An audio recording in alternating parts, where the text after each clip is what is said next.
上本美恵子参議院議員がお見えです。上本先生、よろしくお願いします。皆さん、こんばんは。ご紹介いただきました民主党の参議院議員、上本美恵子でございます。雨の中、この木曜日の抗議行動にこんなにたくさんお集まりいただいて、本当に勇気100倍でございます。30日の国会包囲大行動、大デモ集会、私も東京で参加をいたしました。過剰警備を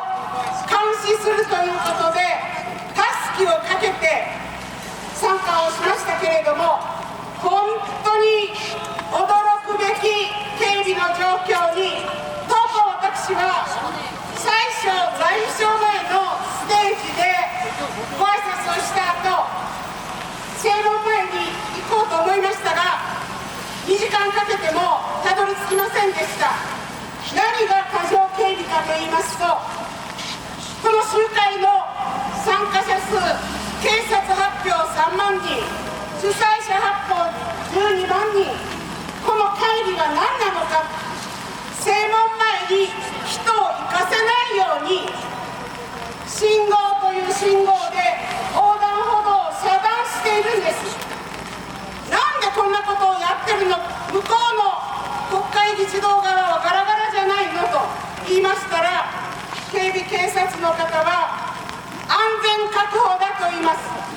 横断歩道のところに人がおせおせで将棋倒しになりそうなぐらいたくさん溜まっているのに通さないんです。おかしいじゃないですか。誰の安全確保なんだ。もう国会の議事堂の周りの歩道は移動するための歩道に確保して、誰も移動してない。その外側だけです。まして車道の1車線は警備の車が、機動隊の車が取り囲んで1車線ダメにしているにもかかわらず、警備車両を外して、そこにこの集会に参加している人を入れてくださいと言っても絶対にそれを動かさない。誰のためのここは道路ですか、誰が作ったんですか。2時間近く抗議をしまくりました。最後は実力行使で本当に危なかったですから、決壊しそうな、そこで将棋倒しになりそうですから、ちょっと柵をちょっと外したりして、通路を作って入ってもらいましたけれども、私はもしかしたら正門前は3万人だったかもしれないけれども、地下鉄から上がってこれない人、永田町駅も霞ヶ関駅もそうやって遮断されてるから上がってこれなかった、参加したかった人を入れると12万人どころの数ではなかったと思いませんか。全く私たち国会議員ももっと怒りを持って国民の皆さんと共に怒りを共有してやらなければいけないということを改めて思いました。今、憲政記念館で元法制局長官の宮崎礼二元長官のお話を聞きました。冒頭、黙っていられません、元法制局長官がおっしゃったんです。こんな明らかに憲法違反の法案を法制局長官を経験した者として黙ってはいられないと言ってお話をされました。私たちは確信しています。国会で安倍総理や高谷防衛大臣がどんなにこれは戦争法案ではない、徴兵制なんかミスリードはしてほしくないとどんなに言っても、国民はもう国会審議で見抜いてしまっているんです。それは若者たちも、そして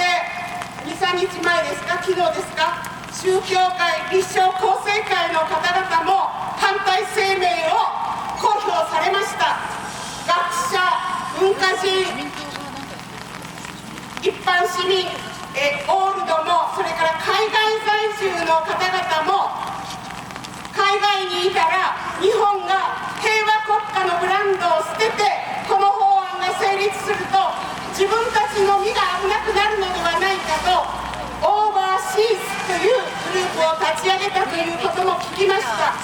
今やどんなに政府が強弁してもこれは間違いなく憲法違反の戦争法案であり、いずれ自衛隊員が足りなくなった時には経済的な徴兵制裁へ導入されるのではないかということを国民は見抜いてしまった。私たちはこの法案を廃案にするまでもしかしたら16日から17日18日が最大の山場になるのではないかと言われております。もしも強行採決されるような事態になったら本当に国民の総力を挙げてこれを阻止しなければいけませんし、